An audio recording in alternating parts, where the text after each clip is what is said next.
Aunque el respeto al principio de progresividad es una de las obligaciones más importantes anclada en la reforma constitucional de 2011 en materia de derechos humanos, existen actuaciones públicas y cuerpos normativos que, en lugar de procurar una progresión de derechos fundamentales, no hacen otra cosa más que generar una regresión a ellos. Entonces, ¿cuándo una medida legislativa o administrativa es regresiva a los derechos humanos? Quédate en este nuevo video y aquí te lo explicamos.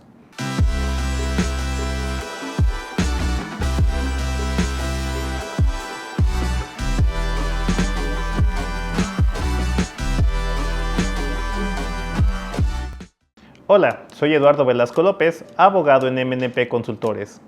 El principio de progresividad previsto en el artículo 1 de la Constitución mexicana consiste en la gradualidad y progreso que deben de tener los derechos humanos para garantizar un ejercicio pleno de los mismos. Entendiendo por gradualidad al proceso por medio del cual se busca su efectividad mediante metas a corto, mediano y largo plazo,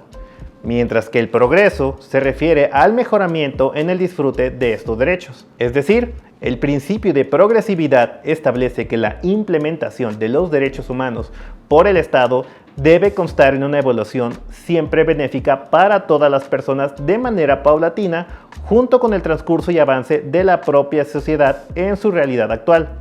y nunca de manera regresiva en su perjuicio. Bajo este tenor, si un acto de autoridad o un marco legislativo producen efectos que, en lugar de encaminar un avance en los derechos humanos de manera gradual y progresiva, los perjudican fundamentalmente, no se puede decir entonces que el Estado cumple con su obligación de respetar el principio de progresividad, sino más bien todo lo contrario. Se encontraría transgrediendo este principio por generar una actuación regresiva de los derechos humanos. Es precisamente por la violación al principio de progresividad que cobran especial relevancia dos amparos en revisión recientemente resueltos por la primera sala de la Suprema Corte de Justicia de la Nación, el amparo en revisión 675-2022 y el amparo en revisión 594-2022,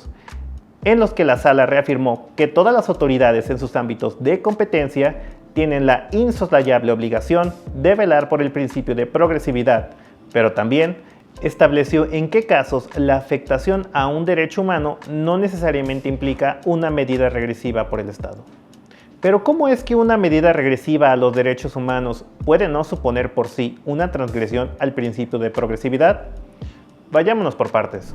Por un lado, el amparo en revisión 675-2022 fue promovido por una asociación civil defensora de derechos humanos que reclamó la inconstitucionalidad de las reformas al artículo 132, fracción 1 de la Ley General de Víctimas por violentar el principio de progresividad al haber suprimido el apoyo económico y ayuda a las víctimas protegidas por esa ley en virtud de la desaparición del Fondo de Ayuda, Asistencia y Reparación Integral de Víctimas, un fideicomiso público que proveía todas las medidas de ayuda, asistencia y reparación integral a las víctimas sujetas a esa ley. Por otro lado, el amparo en revisión 594-2022 marca hechos bastante similares al amparo en cuestión, pues en sus antecedentes se logra precisar que una sociedad mercantil dedicada a la producción cinematográfica promovió un juicio de amparo indirecto contra las reformas a los artículos 33 a 38 de la Ley Federal de Cinematografía, reclamando igualmente una violación al principio de progresividad por también haber eliminado los apoyos económicos a todos los beneficiados por esa ley gracias a la desaparición del Fondo de Inversión y Estímulos al Cine, un fideicomiso público encargado de apoyar económicamente a las productoras cinematográficas. A pesar de que ambos amparos en revisión reclaman legislaciones distintas, la exigencia de la violación al principio de progresividad que ambos quejosos argumentan se sostiene medularmente por la misma razón: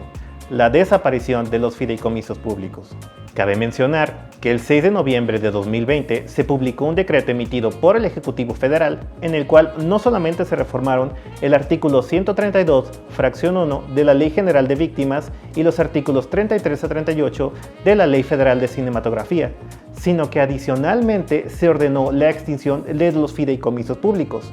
el Fondo de Ayuda de Asistencia y Reparación Integral de Víctimas y el Fondo de Inversión y Estímulos al Cine. En ese sentido, la reforma de 6 de noviembre de 2020 eliminó instrumentos económicos los fideicomisos públicos, que actuaban en beneficio de los particulares que ya estaban asegurados a un nivel legislativo en la Ley General de Víctimas y en la Ley Federal de Cinematografía. Por lo tanto, estas reformas legislativas evidentemente violentaron el principio de progresividad previsto en el artículo 1 constitucional por haber extinguido un beneficio garante de la protección de derechos humanos dirigido a las personas que pudieran encuadrar en los supuestos determinados por la Ley General de Víctimas y la Ley Federal de Cinematografía, lo que resultó en la protección de la justicia de la Unión a ambos quejosos.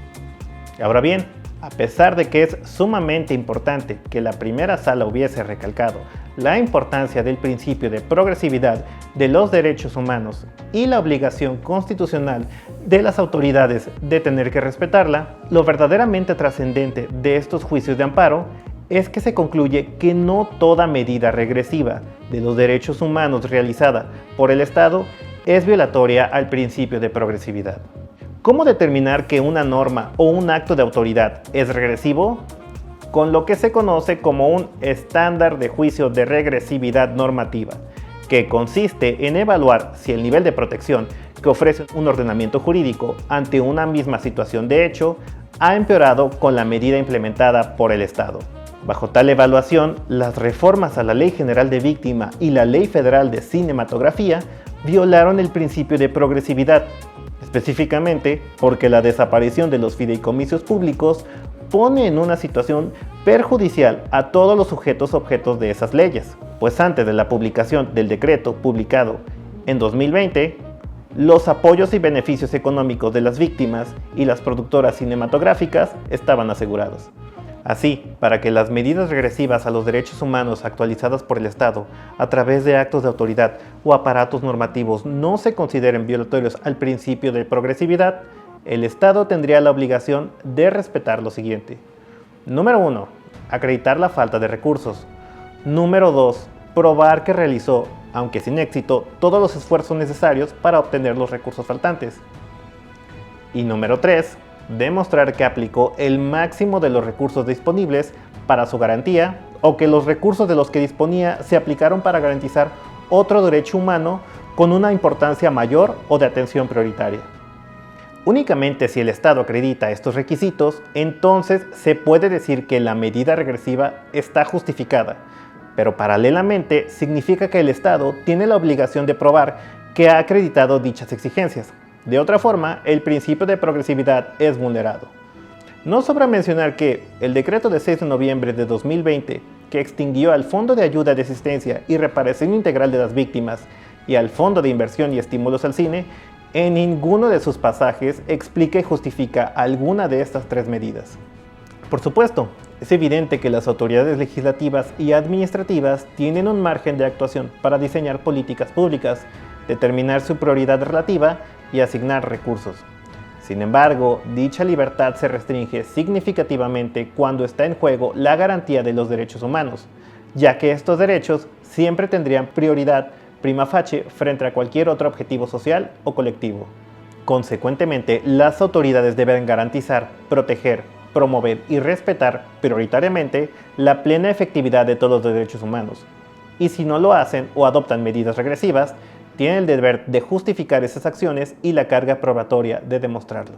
Para ilustrar todo lo anterior, tomemos como ejemplo el amparo en revisión 675-2022,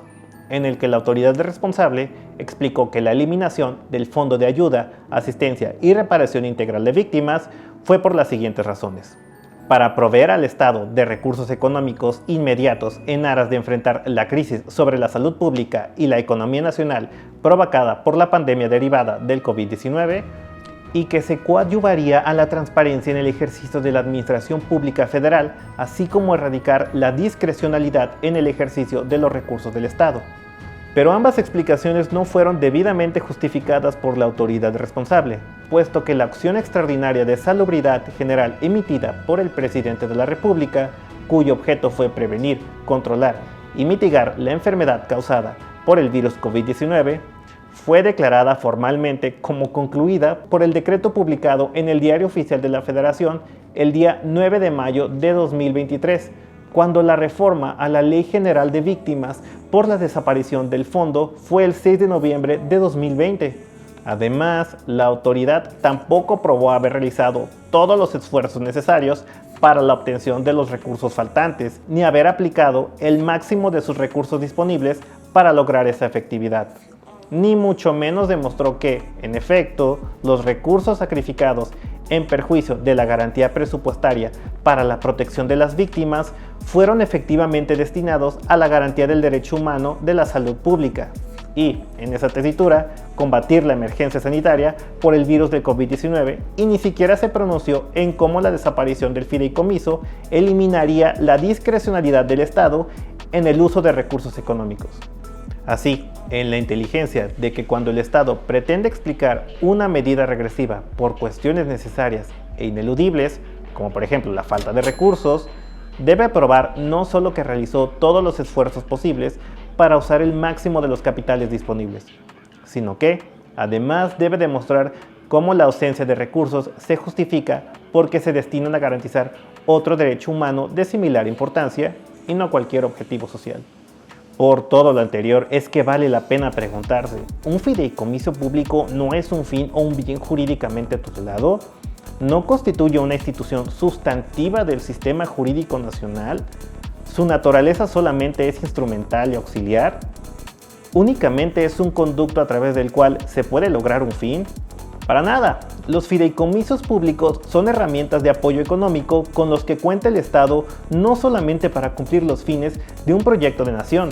también es un esquema fundamental que, ante todo, debe velar por la protección de los derechos humanos. De ahí que su eliminación o alteración implica necesariamente una medida regresiva de los derechos humanos totalmente injustificada. Como comentario final, no queda más que concluir que los juicios de amparo en revisión aquí explicados son una gran medida contra la actuación discrecional y arbitraria del Estado en el manejo de aparatos económicos garantes de derechos humanos, como bien lo son los fideicomisos públicos mencionados, pero también en sus actos de autoridad y en los textos de los marcos normativos o reglamentarios, por prever ante cualquier mecanismo modificatorio un trastoque al principio de progresividad. ¿Te ha gustado este video? Comparte tus comentarios y preguntas. Síguenos en redes sociales para seguir sintonizando más contenido jurídico de primera mano y para que puedas ser parte de nuestra comunidad. Hasta luego.